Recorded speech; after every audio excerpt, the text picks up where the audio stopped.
po kayo. At gusto ko bago matapos ang araw na ito, ang buwan na ito, uuwi kayo sa pamilya niyo na may magandang balita at nakangiti sa kanilang lahat. Anak, tuloy ang pag-aaral mo. Pasok ka na.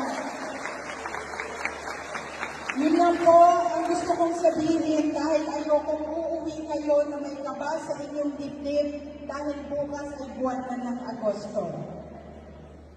At sana po, kagaya ko, lagi tayong titingin sa magandang bahagi, sa positibong bahagi ng buhay. Marami mang pagsubok ang buwan ng Hulyo, marami man tayong pinagdaanan, marami din po tayong dapat ipagpasalamat sa Panginoon.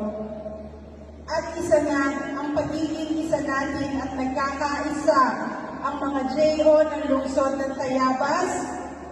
Nakita po ang inyong pagkakaisa kahapon. Bagamat hindi man natin nakuha yung resulta na gusto natin, hindi pa rin ito ang katapusan. Nandito tayo, may kakampi kayo. Nandito si Mayor Lambie. Magandang hapon po.